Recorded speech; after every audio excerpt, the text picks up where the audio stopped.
siempre hay espacio para un buen café en la mañana. Este programa llega a ustedes gracias al Banco de Venezuela, porque el mayor valor eres tú.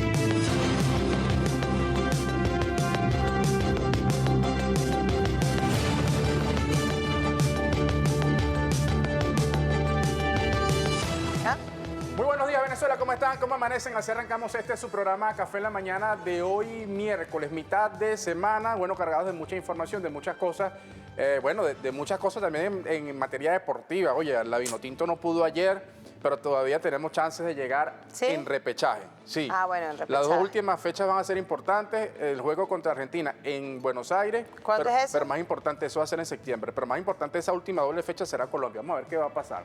Ay, Dios mío, bueno, mientras que no...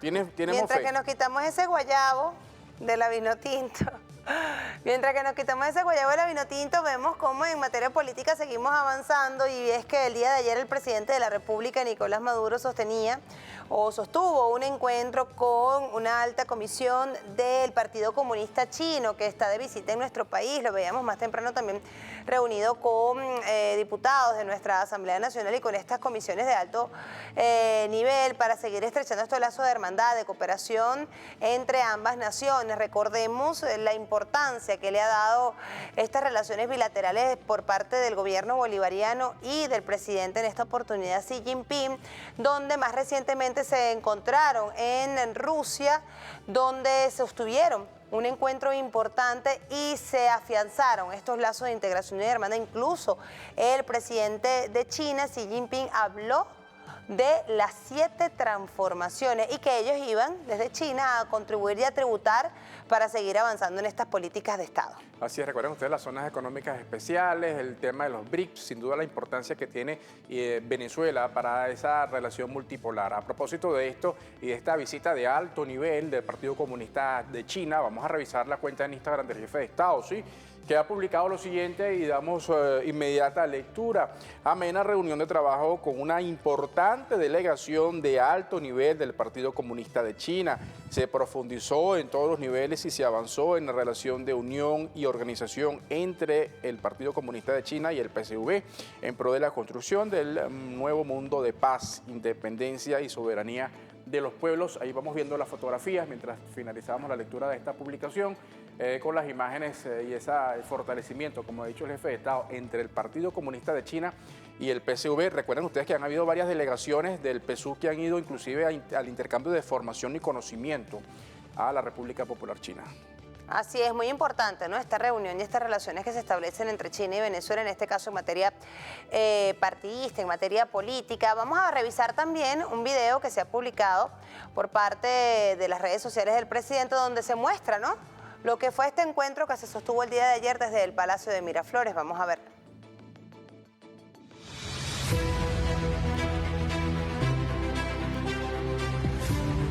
Hola, mi gente.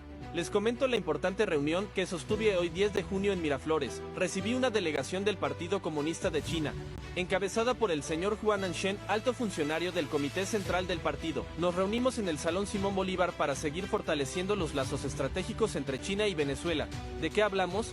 De cooperación en áreas clave, economía, energía, cultura y, por supuesto, política. Pero esta vez fuimos más allá. Empezamos una agenda conjunta entre el PSV y el Partido Comunista de China. Diplomacia entre partidos, China y Venezuela siguen firmes, unidas a toda prueba, apostando por un futuro compartido de desarrollo y respeto mutuo. Seguimos avanzando, ahora también con más fuerza, desde los pueblos y los partidos.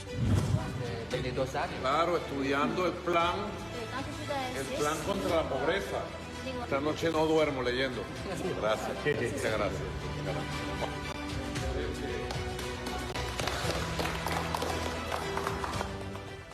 Bueno, ahí estaba justamente, ¿no? Parte de lo que fue este encuentro entre el gobierno venezolano de alto nivel y el Partido Comunista Chino. Vamos a revisar un poco esas relaciones tan importantes y tan profusas que ha tenido la República Bolivariana de Venezuela y la República Popular China en estos datos que ha preparado el equipo de producción. Así es, de inmediato podemos hablarles desde su inicio, que fue en el año de 1974 hasta 1979, antes de la llegada de la Revolución Bolivariana. La cooperación amistosa entre ambas naciones se inició en el 74, específicamente el 28 de junio, y estaba basada en los principios de respeto mutuo, igualdad y reciprocidad. Pero la etapa ya de oro del fortalecimiento de esa relación viene con la llegada del comandante Hugo Chávez en el año 1999.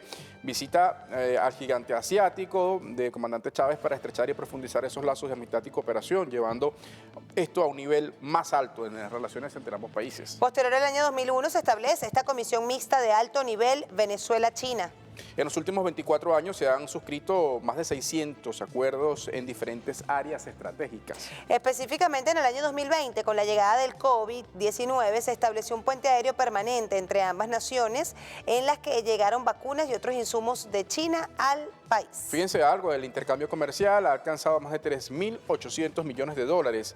Solo esto fue en el año 2022. Para septiembre del año 2023, el presidente Nicolás Maduro elevó la relación bilateral a asociación estratégica a toda prueba y a todo tiempo. En diciembre de 2024, la vicepresidenta ejecutiva Delcy Rodríguez realizó una visita de trabajo a China con el objetivo de consolidar esa asociación estratégica a toda prueba y a todo tiempo. También en el año 2025, la vicepresidenta Delcy Rodríguez nuevamente fue a China para fortalecer estas relaciones bilaterales e incrementar las relaciones comerciales en áreas como salud, tecnología, inteligencia artificial y energía, entre otros, y más recientemente lo que le veníamos comentando, lo que tiene que ver ese encuentro que sostuvo el presidente de la República, Nicolás Maduro, de manera directa con su homólogo Xi Jinping en Rusia. Hubo un encuentro bilateral, hubo una mesa de trabajo allí con la delegación tanto de Venezuela como de China para seguir afianzando y avanzando. Y ahí fue donde el presidente de la República, posterior a este encuentro, él mencionaba y decía que el presidente Xi Jinping le dijo: estoy revisando esas 7 ejes de transformación y cuenten con China para seguir avanzando en esas políticas. Y sobre esta materia, sin duda el tema de los BRICS juega un papel fundamental, el tema de hidrocarburos, transferencia de tecnología, y sobre el tema BRICS en específico, una relación tan importante. Vamos a ver algunos elementos que ha preparado el equipo de producción, ¿sí? Unos tips que destacan este proceso. Fíjense, los BRICS buscan la integración y libre comercio entre los Estados miembros. También se habla aquí de la promoción de la soberanía económica sin influencia del sistema bancario mundial regido por el dólar estadounidense. También con los BRICS se protegen a los Estados miembros de las sanciones impuestas por Estados Unidos y la Unión Europea. Se busca hacer una alternativa económica para los pueblos libres del mundo. Son una asociación de economías autosuficientes que multiplican su potencial y abren nuevas oportunidades. Impulsan el desarrollo sostenible y la prosperidad de los pueblos. Y los BRICS no atentan contra ningún país o organización internacional, más bien el tema o esta organización, este organismo multilateral, lo que busca es hacer ese acompañamiento con todos los países. ¿Y por qué hacemos mención ahorita a los BRICS? Porque recordemos que China forma parte de los BRICS y Venezuela siempre ha tenido una cercanía muy especial con los países que forman parte de los BRICS. Recordemos el año pasado que lamentablemente no pudo entrar, porque entre las directrices que tienen los BRICS es que todos los países que forman parte, miembros plenos de los BRICS, tienen que avalar el ingreso de uno de sus, de cualquier país que quiera ingresar. Y recordemos que en su momento Brasil dijo que no. Brasil dijo que no en ese momento. Dijo que no, y por eso fue que Venezuela no pudo ingresar. Pero el resto de los países estaba de acuerdo. Rusia, la India, China, Sudáfrica, estuvieron de acuerdo y solo Brasil negó la entrada de Venezuela. ¿Ustedes se acuerdan que en esa oportunidad el presidente Lula da Silva no pudo asistir incluso a esta reunión de los BRICS? Que Venezuela fue como invitado, Venezuela lo invitaron. Y se acuerdan que el presidente Lula no pudo asistir porque tuvo un golpe, se cayó y no asistió. Bueno, por ahí salieron varias cosas en relación a ese tema. Lo cierto es que por Brasil Venezuela no ingresó, sin embargo, aunque no haya ingresado, Venezuela sigue estrechando esos lazos de integración y hermandad con todos los países que forman parte de los BRICS, porque cada vez vemos más cerca las relaciones entre, por ejemplo, Rusia y Venezuela, las relaciones entre Venezuela y China, las relaciones entre Venezuela y la India, entre Venezuela y Sudáfrica, que son los que lo forman los fundadores de los BRICS y de ahí para abajo. Sí, Venezuela, bueno, a pesar de no ser miembro pleno, como destacas, bueno, ha tenido también participación en las instancias multilaterales. Está pendiente de eso, sin duda, la presencia ya de Venezuela como miembro pleno. Pero el tema de los BRICS y toda esta geopolítica internacional de Venezuela se inscribe también dentro de los procesos de fortalecimiento de ese mundo multipolar, pluripolar, como lo ha hecho el jefe de Estado. Las 7 transformaciones, específicamente, bueno, destaca lo que tiene que ver con la nueva arquitectura mundial, la 7ª transformación, también hay que hablar de ello, que forma parte de todo este proceso. La 7ª transformación, en el marco de lo que son las 7T, habla del proyectar a Venezuela en el escenario internacional, fortaleciendo lazos con el sur global y los BRICS, mientras desarrolla sistemas alternativos de pago y comercio para contrarrestar sanciones internacionales. En esto tributan nuestras 7T o la 7ª T de nuestros ejes de transformación.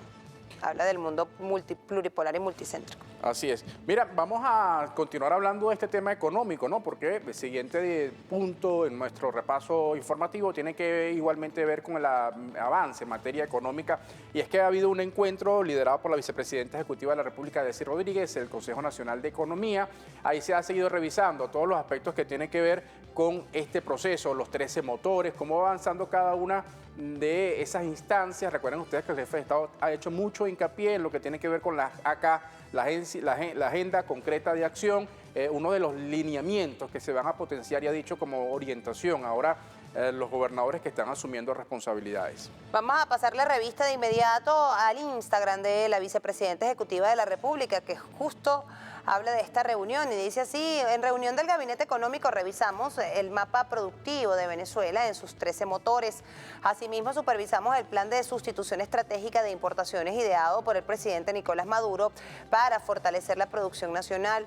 El objetivo es seguir creciendo, impulsar la industrialización y promover las inversiones nacionales e internacionales para el desarrollo de nuestro pueblo. Y allá adjunta imágenes nuestra vicepresidenta ejecutiva que dan cuenta, si las podemos pasar por allí, bueno, donde se analiza, ¿no? Y se ve en todo este encuentro que se sostuvo la vicepresidenta el día de ayer con el Gabinete Económico de nuestro país. Miren, vamos a revisar, bueno, ya como anteriormente también vemos este tema tan importante, el económico, algunas láminas que da cuenta, por ejemplo, entre ellas lo que tiene que ver con la exportación, cómo Venezuela se ha posicionado y fortaleciendo lo que es la recuperación de una economía que no basa únicamente y exclusivamente, bueno, su diversificación solamente en lo petrolero. Fíjense ustedes cómo Venezuela se ubica allí, en este caso, lo que tiene que ver, cuyas exportaciones crecieron estamos hablando del caso de Sudamérica, Venezuela 18,7%, sigue Argentina, Perú, Uruguay,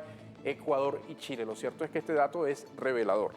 Si seguimos avanzando en materia económica en nuestro país, estamos viendo que aún y cuando no dependemos o no, vamos rumbo a la no dependencia petrolera, nuestro ingreso, nuestra recuperación sostenida en materia de hidrocarburos petrolera ha sido significativa. Fíjense, en los últimos años, en los últimos meses, podemos ver allí cómo en septiembre del año 2022 hubo una producción petrolera de 688.000 barriles. Recuerden allí el tema de las sanciones, del bloqueo, que permeó mucho lo que tiene que ver con el ingreso petrolero y la producción de petróleo en Venezuela. Después fue mermando, fue subiendo poco a poco, fluctuaba, subía y bajaba, pero posterior a lo que fue en diciembre del año 2023 y arrancando lo que fue el año 2024, ha tenido un incremento de manera sostenida, y de pasar en diciembre del 2023 a un poco más de 800.000 barriles de petróleo día, hoy por hoy podemos decir para el cierre del mes de abril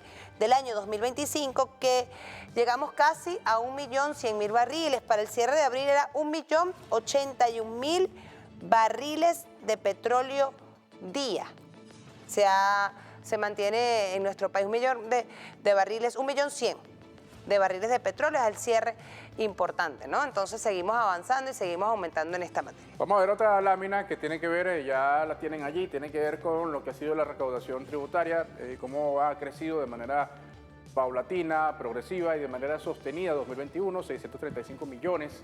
Estamos viendo en el año 2022, 1.396 millones.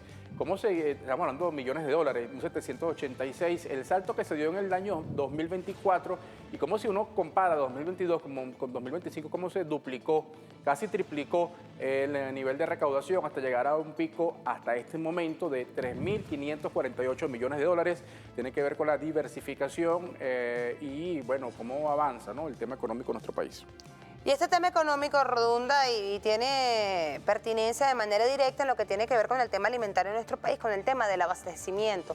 Justo producto de esas medidas petroleras y de esas sanciones en contra de nuestro pueblo, Venezuela también se vio bastante afectada con el tema del abastecimiento en Venezuela y llegó a generar o a tener un desabastecimiento en el año 2015 que superaba el 39%. Poco a poco, gracias a las políticas implementadas, a las políticas de Estado y a la necesidad de mantener el tema productivo de nuestro país, inyectarle al tema productivo en Venezuela para no depender de las importaciones, sino nosotros mismos generar nuestros productos. Hoy por hoy podemos decir con mucho orgullo, para cerrar el marzo del 2025, que tenemos un abastecimiento prácticamente de 100%, 97% de abastecimiento en Venezuela hoy por hoy. Y el que no crea esta cifra y este gráfico puede ir a cualquier supermercado, a cualquier anaquel y va a ver todos los productos de la cesta básica y más, y de cualquier cantidad de marcas en los supermercados de nuestro país. Eso forma parte de estas políticas de Estado que se implementaron de manera eficiente para hoy por hoy contar con este abastecimiento tan importante en Venezuela. Vamos a cerrar este recorrido con una siguiente lámina que, por cierto, tiene como fuente la CEPAL. Venezuela es el país que más creció en Sudamérica en 2024. Este crecimiento del primer trimestre de 2025 resaltan la actividad petrolera con 18,23 y la actividad minera con 13,46. Ahí está pormenorizado año tras año el crecimiento de la economía nacional, 2021 1.1, 2022 14.8, 2023 4.9, 2024 8.5 y en lo que va del primer trimestre de este año 2025, repito, primer trimestre del año 2025, 9,3%. Vale la pena destacar que ya estamos en vísperas de cerrar el primer semestre y estos son datos muy alentadores.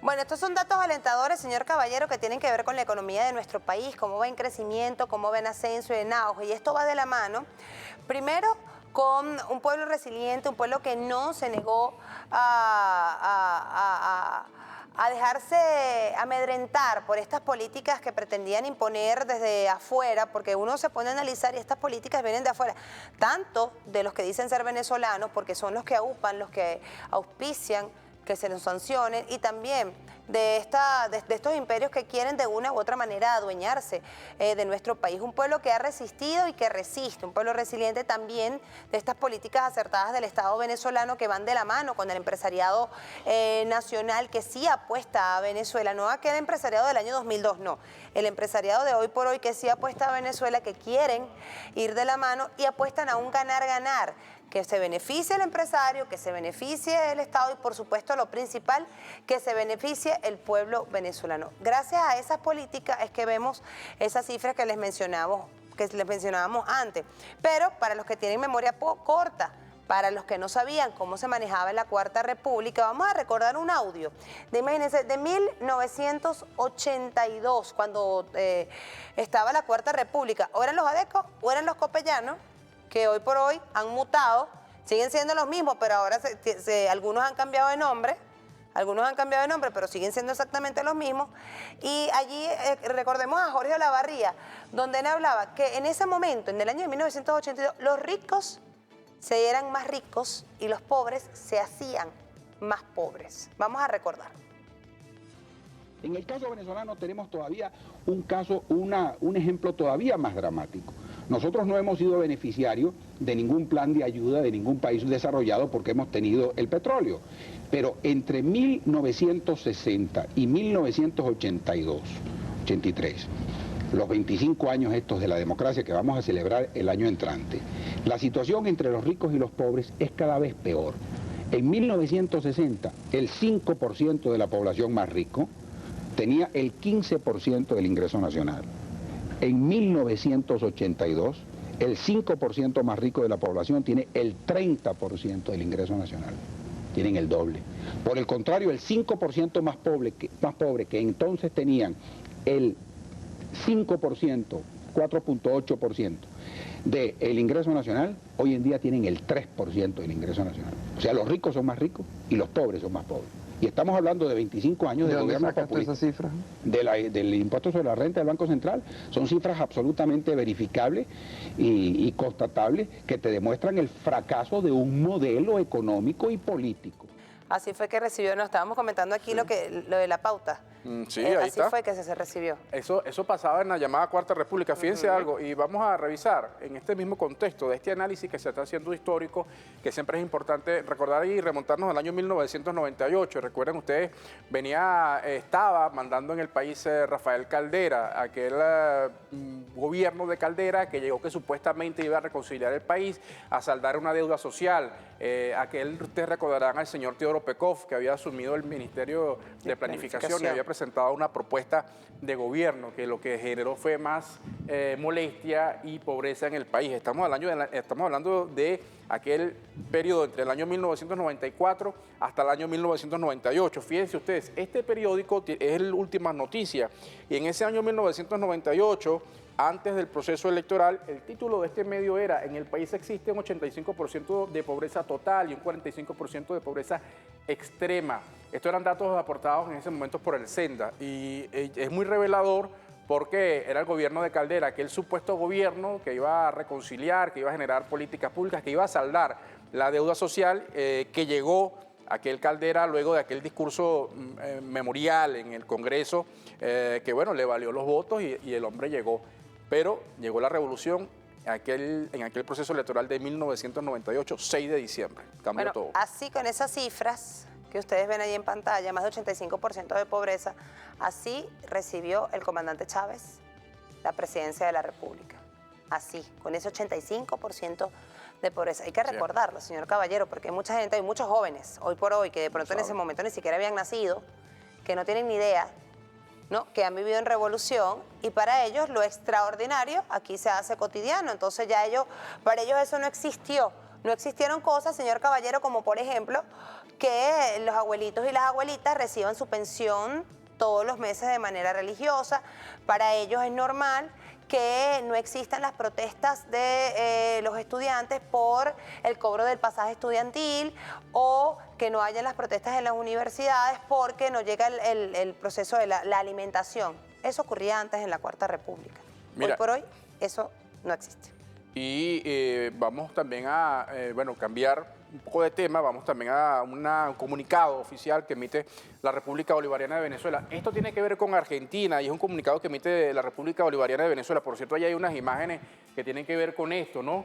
Y fíjense algo, es que la República Bolivariana de Venezuela denuncia con firmeza el golpe político y judicial contra la expresidenta Cristina Fernández de Kirchner, líder histórica del peronismo, de la oposición y del pueblo argentino, víctima hoy de una persecución brutal impulsada desde el Poder Judicial subordinado al proyecto autoritario de Javier Milei.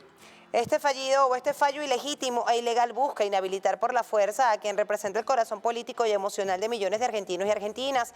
No se trata de justicia, se trata de borrar al adversario con métodos coloniales, de imponer a sangre y fuego un modelo económico-social diseñado para someter a la Argentina al capital financiero internacional. En el pasado, una dictadura oprobiosa desapareció a más de 30.000 ciudadanos y ciudadanas argentinos, violando sus derechos humanos. Hoy los mismos de ayer, con los rostros, pero el mismo odio de clase, pretenden desaparecer políticamente a una líder democrática argentina, cuyo único delito es haber gobernado en favor de las mayorías y resistirse a la entrega de su país. Cristina Fernández, con el ejemplo Nelson Mandela, resistirá a este ataque con dignidad y esta persecución calcada de las dictaduras que asolaron al continente de los años 70 y 80, saldrá fortalecida rumbo a su hora de resurrección y victoria. Por esto esto no es un hecho aislado. Es parte de un solo golpe geopolítico contra América Latina. Lo vimos en el vulgar fraude electoral en Ecuador y asalto al poder por bandas criminales en la violencia desatada contra el presidente Gustavo Petro en Colombia, y ahora en la embestida judicial contra el pueblo argentino. Un mismo libreto, una misma estrategia: reconquistar y recolonizar al continente, aniquilando todo proyecto popular y soberano. Bueno, así es. También destaca lo siguiente: desde Venezuela llamamos a los pueblos, gobiernos y movimientos de nuestra América a comprender y enfrentar esta arremetida como lo que es una guerra integral contra la dignidad y la autodeterminación de la región. Bueno, ahí está, y para cerrar, el comunicado dice lo siguiente: el pueblo argentino tiene memoria y coraje, más temprano que tarde derrotará al fascismo, como ya lo hizo con las dictaduras. Cristina volverá con más fuerza, con Perón, Evita y Néstor. El pueblo argentino triunfará. Es el comunicado que emite la República Bolivariana de Venezuela con motivo de lo que les comentamos, ¿no? Ha decidido la justicia, entre comillas, argentina, inhabilitar, ya lo había dicho, inhabilitar de por vida, pero ahora se ratifica inhabilitar de por vida a Cristina Fernández y además una orden de prisión por 6 años. Es decir, que entiendo que han reactivado la idea y podría ser detenida la expresidenta argentina, líder histórica del proyecto peronista. Por ahí hay unas imágenes. Ya la vamos a presentar, Sí, ahí está. Esto fue ayer, esto fue anoche. Miren el pueblo argentino movilizado. Posterior a lo que fue la decisión, cuando se dio a conocer esta decisión nefasta, sí, ha sido catalogada incluso por la misma expresidenta Cristina Fernández, esta decisión por parte de los tribunales argentinos que están sublevados ante los designios del gobierno del señor Milei. ¿Por qué? Porque de alguna manera tienen que sacarla del juego político, señor Caballero, porque se vienen unas próximas elecciones y evidentemente ya Cristina había asomado la posibilidad de ser candidata.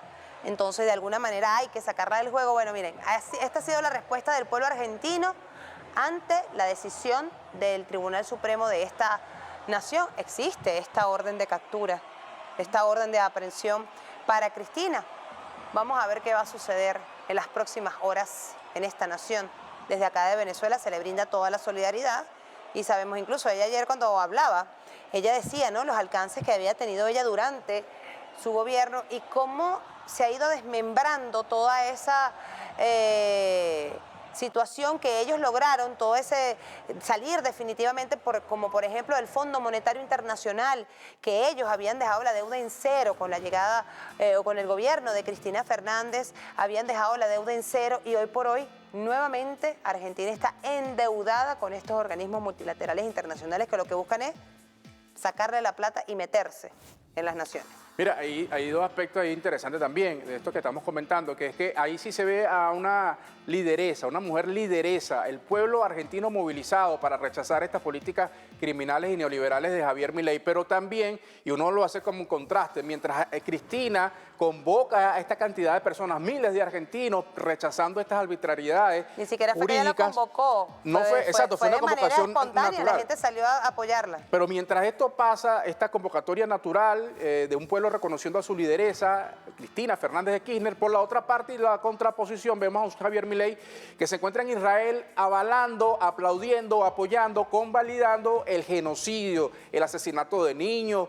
de mujeres, de adultos mayores. Entonces uno ve las contrariedades de una cosa tan vergonzosa de Javier Milei, bueno, abrazado con un personaje tan nefasto como que va a Estados Unidos a servir de mimo, ¿no? Y de payaso en las actividades. Cuando usted se acuerda, cuando tomó posesión el señor Trump, que él fue y hubo una fiesta y él era como el payasito lleno de las reír. Ese es el presidente de Argentina. Mira, 11:30, señor Caballero, vamos a establecer una pausa, que es su programa Café en la Mañana. Vamos a estar hablando de aspectos bastante interesantes. Recuerden todas nuestras plataformas digitales, @Café en la Mañana por Instagram, TikTok. También estamos transmitiendo en vivo a través de nuestras plataformas y nos pueden seguir a través de nuestras cuentas personales. El Caballero TV por Instagram, Michelle Caballero por TikTok y en Macaro Agurto por todas mis redes sociales. Hacemos una pausa, señor Caballero. Ya venimos, no se aparte.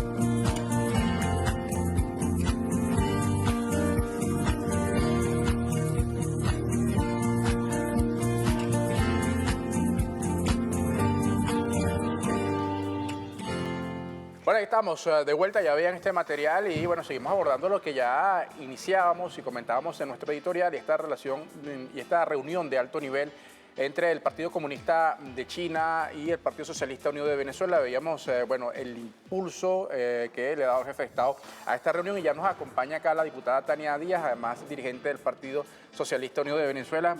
Bueno, muchas gracias por estar con nosotros. Estuvo ayer presente en esa reunión. Estuvo ayer en esa reunión, sí. La importancia.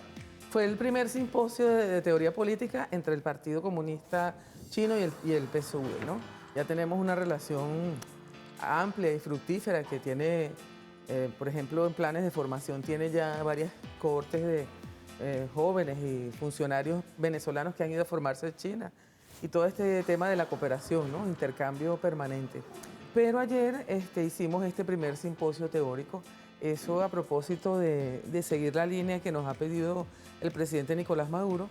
En primer lugar, que bueno, eso es una buena noticia para las fuerzas del Partido Socialista Unido de Venezuela que me están mirando, porque vamos a iniciar, ya nosotros tenemos definido conjuntamente con el Instituto Pedro Gual, el primer diplomado en el pensamiento de Xi Jinping, que considera el presidente Maduro que debemos aquí en Venezuela mirarlo con atención, porque es desde el campo socialista pues el pensamiento más de avanzada que tenemos a la vista en este momento. Por eso ayer iniciamos este simposio y nosotros vamos a iniciar este diplomado ahora próximamente en septiembre, conjuntamente de la mano del Instituto Pedro Gual y con una participación también de docentes y especialistas chinos que van a estar vía virtual y también presencial aquí en Venezuela. Eso es parte de los acuerdos. Diputada, ¿en qué reviste este encuentro entre el PSUV, el Partido Socialista Unido de Venezuela, y el Partido Comunista de China, tomando en consideración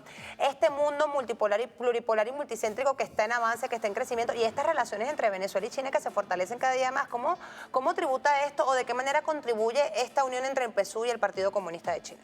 Bueno, mira, es vital, ¿no? China y Venezuela forman parte de ese mundo emergente, ¿verdad?, que surge con una nueva propuesta, con una propuesta de poner al ser humano en el centro, con una propuesta de paz, de integración entre los pueblos, de respeto a la soberanía de las naciones, de cooperación mutua, de construcción conjunta, es decir, una visión distinta al modelo que nos está presentando el polo occidental, la élite occidental, que no solamente perdió la batalla en materia política, porque estamos viendo cómo hace aguas por todas partes el sistema capitalista o el liderazgo y las cabezas del sistema capitalista occidental, sino que también lo perdió en la moral. O sea, ahora estamos mirando ahora mismo en Estados Unidos una situación que para poderla explicar tienes que como que agarrar varios puntos y empezar a tirar de varios hilos porque no se entiende, y parte de que hay una élite muy inmoral, que está llevando a una población entera, a un sistema de gobierno, a países pues al despeñadero solamente para satisfacer intereses personales, crematísticos, empresariales, o sea, solamente para satisfacer incluso egos. Pero es una élite que hemos visto, o sea, ya no es un rumor, o sea, ya lo comprueban los mismos medios norteamericanos, que, por ejemplo, el señor Elon Musk viajaba con una cajita de sustancias estupefacientes y psicotrópicas, ¿verdad? Todo el escándalo con la isla de Epstein, donde iban a hacer, a encontrarse, a prostituir niñas y niños, en fin, también en lo moral ha perdido ese sistema. Y eso lo conversábamos ayer, ¿no? Y también perdió el relato, es decir, ese sueño americano que tanto se cacareó en las películas de Hollywood, ese heroísmo, esa sociedad perfecta, ese mundo ideal a donde todos querían llegar, pues está haciendo agua en este momento.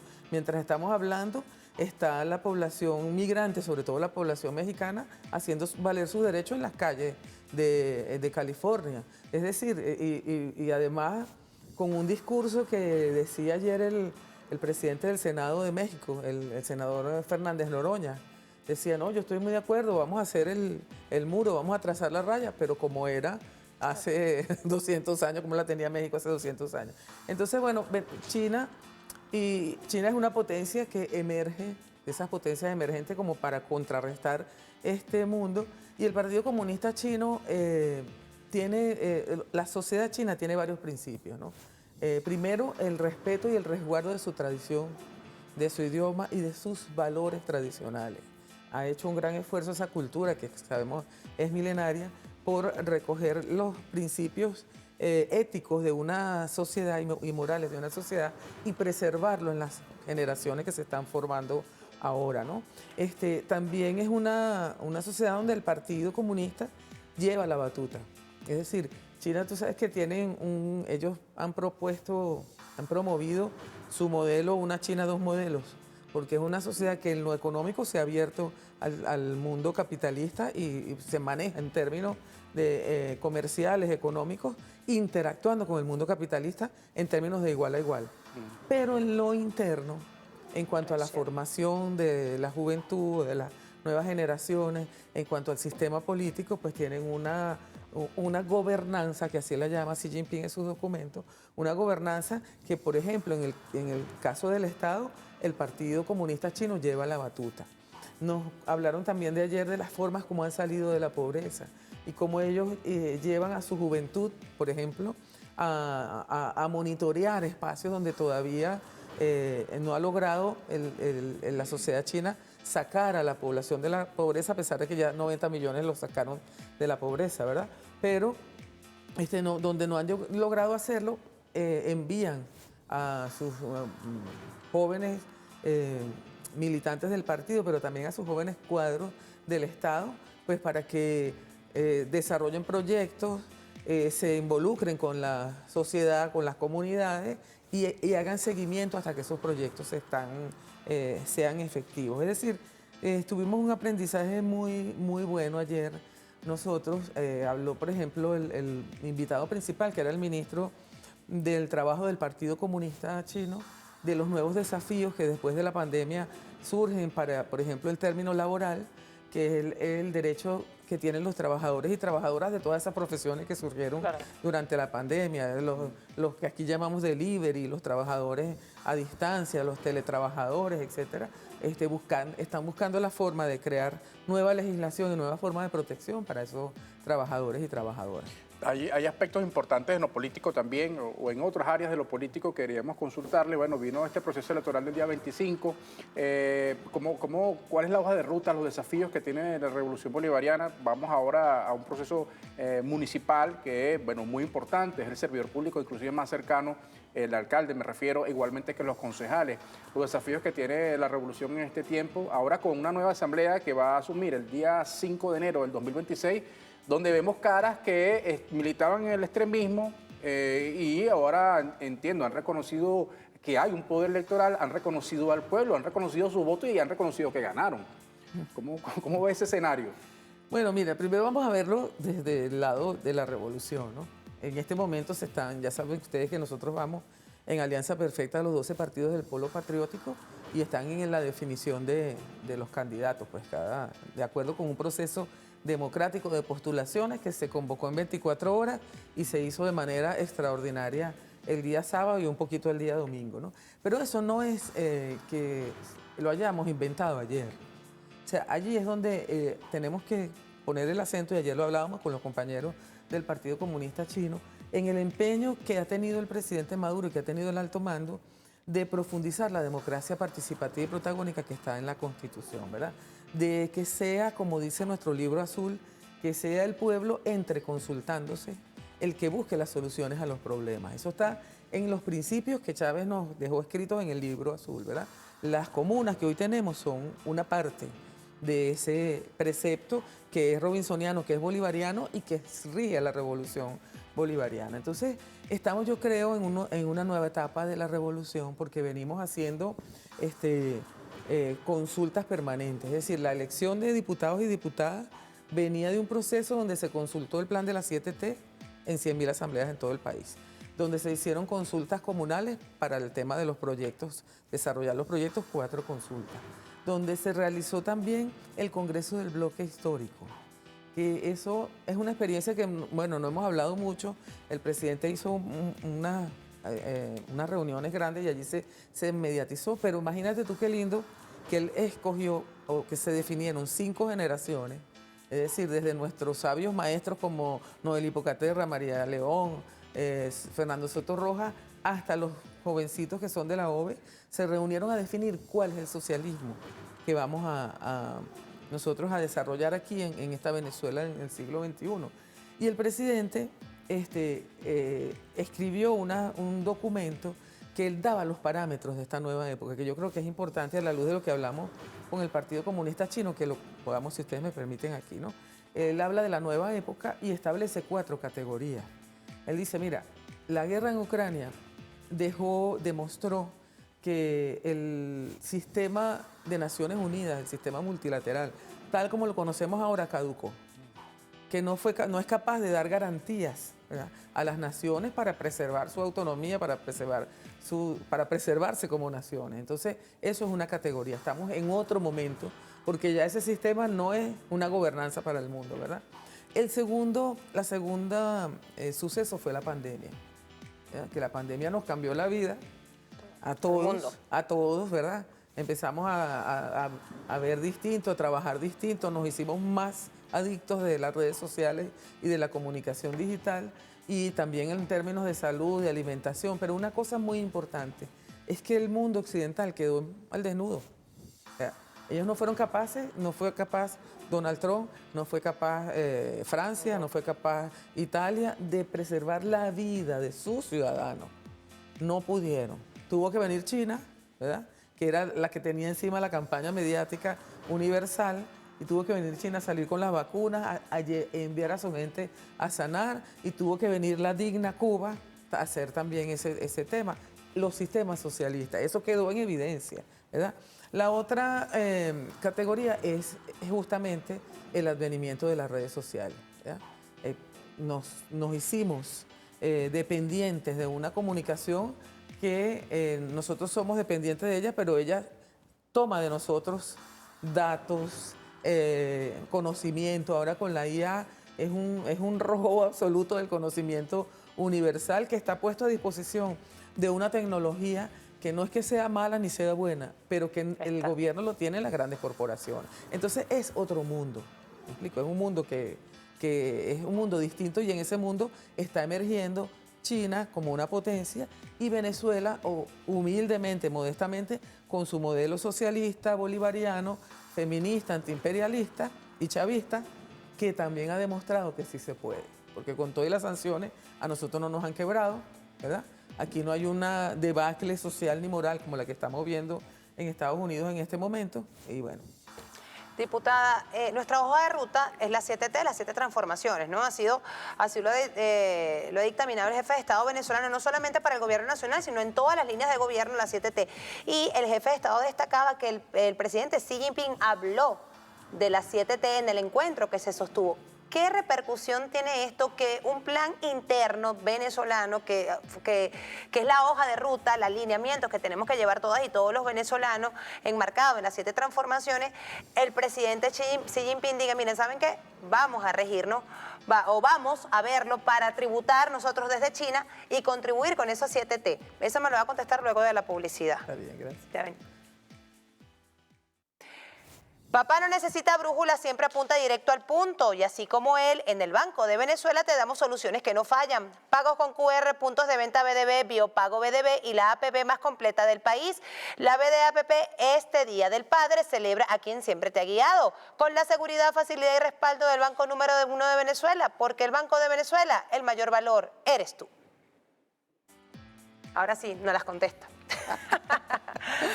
Estaba viendo la publicidad, está bonita. El mayor valor eres tú. El mayor valor somos todas y todos los venezolanos. Así es. La 7T como hoja de ruta, y que tener esa capacidad de llegar fuera de nuestras fronteras, que hasta el presidente Xi Jinping habla de ella. Bueno, mira, es el mundo emergente. Y Venezuela, con toda humildad lo decimos, pero Venezuela tiene un modelo propio, alternativo. China, como ustedes saben, aumentó o elevó, dicen ellos, la categoría o el nivel de relaciones con Venezuela a una relación a toda prueba y en todo tiempo. Es decir, hermanos, así como uno hacía chiquito, el dedito chiquito así que se lo juntaba, ¿no?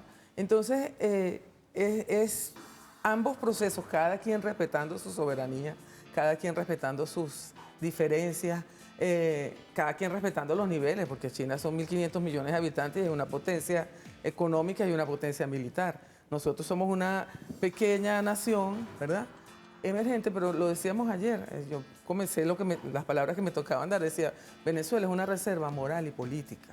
No somos una potencia militar, no lo somos. Tampoco somos una potencia económica, pero sí somos una reserva moral y política, porque hemos logrado mantener nuestro sistema político que desde nuestro punto de vista, y también lo decimos porque a veces hablar de uno mismo es como medio pedante, ¿no? Pero yo creo que sí tenemos que mirar, estamos trabajando eso en la Universidad Internacional de las Comunicaciones y en el sistema de formación del partido, hay que teorizar el aporte político, de teoría política que Venezuela está dando, ¿no? Desde el comandante Chávez. O sea, la democracia participativa y protagónica, eso que estamos diciendo, todo lo que pasó hasta que fuéramos a las elecciones de diputados y diputadas, ¿verdad? Porque después, aparte de lo que dije del plan de la 7T y de las consultas populares y del Congreso del Bloque Histórico, después la elección de los candidatos se hizo con un sistema de postulaciones como el que se hizo ahora. Claro. Eso es un aporte porque es una fórmula distinta que demuestra aquí que es exitosa a la democracia representativa que está haciendo, que está pasando de momento, pues la democracia representativa. Más aún, por eso es que la categoría que el presidente Maduro propone para el análisis son muy importantes, porque ¿qué garantías de democracia tiene o qué garantías tiene el voto solamente cuando a través de las redes sociales se ha confesado, no es que se ha demostrado, se ha confesado en la primera elección de Donald Trump que podían manipular a la población para votar, que pueden hackear los sistemas informáticos, que pueden, ¿cómo se llama?, sesgar la información que reciben los electores y bombardearlos de información? Eso por poner un ejemplo del riesgo que corren en este momento las democracias formales burguesas. Nuestra democracia es distinta y es un aporte. Nosotros estamos aquí al fragor de la batalla y no nos damos cuenta porque la dinámica es muy apresurada, pero es un aporte. La unión cívico-militar que tenemos aquí, con las características que tiene Venezuela, es una experiencia distinta. Las comunas, no es que sean nuevas, pero son distintas y es un aporte al sistema político mundo que Venezuela está dando. China, que está a la cabeza de ese mundo, ese otro mundo emergente que aspiramos sea multipolar, pluricéntrico, que ponga al ser humano en el centro, que respete el medio ambiente. Bueno, mira que aquí en el continente americano y en Latinoamérica está Venezuela y bueno, además de todas las relaciones que el presidente Chávez y el presidente Maduro han desarrollado entre gobiernos. Por cierto que muy en esa línea que usted está comentando, en esta peleita que hubo en estos días entre los Moss y Trump, el señor Moss dijo, bueno, él es presidente gracias a mí, con esa soberbia, lo decía porque obviamente el señor maneja todo el tema entramado de las redes sociales, que bueno, eso es una guerra ahí cognitiva que, bueno, sí permea y sí, digamos, sí afecta, ¿no? O sí crea y modula el tema de la opinión pública. Es una realidad. Pero ese diálogo epistolar por X que ellos tuvieron, hay que verlo con detalles, ¿no? Hay un programa muy bueno que se llama Sin Truco ni Mañas que hacemos los viernes. Los viernes. Este viernes se va a tocar ese tema. Sí, porque sí, ese discurso hay que desgranarlo, hay que analizarlo. Pero fíjate, nada más así lo primero. Confesó, se quedó en evidencia que el hombre no es un empresario exitoso. O sea, él es el hombre de los negocios, el más rico de no sé qué, pero el tipo, todos los negocios, hasta los cohetes se le han caído. Y ya se lo dijo Trump, o sea, quedó en evidencia. Los carros no sirven, se lo dijo Trump, no se lo decimos nosotros, los cohetes se te caen, entonces, ¿quién eres tú? ¿Verdad? Y el otro le dice, no ha salido lo de la isla porque estás implicado y salieron unas fotografías por allí. Imagínate, el líder de la nación que se supone que es el sueño de todo el mundo según la cultura occidental, está implicado en un caso que lo más barato que se puede decir es pedofilia. Imagínate. Entonces, por todos eso los antivalores están metidos allí. Sí, no solamente tiene una crisis económica, sino que tienen una crisis política y una crisis moral muy fuerte. Así es. Perdieron el relato, perdieron los referentes. O sea que el viernes no se lo pueden perder, sin truco ni maña. Yo sé que no se lo pierden. 7 de la mañana. Aquí ya la diputada nos dio un adelanto. Muchísimas gracias, diputada Tania Díaz, por haber estado por nosotros, por habernos acompañado aquí en nuestro programa La Hora del Café, hablando de estas relaciones entre China y Venezuela y además hablando de los alcances que ha tenido nuestra política, que es nacional, pero tiene repercusión internacional por lo que tiene, por lo como decía la diputada, es nuestra democracia, que a lo mejor para nosotros es cotidiana y es normal porque es el día a día de nosotros, pero para otras culturas y para otras naciones es algo totalmente novedoso, bueno y positivo. Bueno, para nosotros también. Mira, nos despedimos, 11:56, 11:57 acaba de cambiar el día, nos vamos con nuestro guayabo que perdimos ayer, diputada. Bueno, pero nos queda por ahí el repechaje. Bueno, nos despedimos, siempre con una sonrisa, cobra bien, le va bien, será hasta mañana. Pasen todos una feliz tarde. Café en la Mañana fue presentado por el Banco de Venezuela, donde el mayor valor eres tú.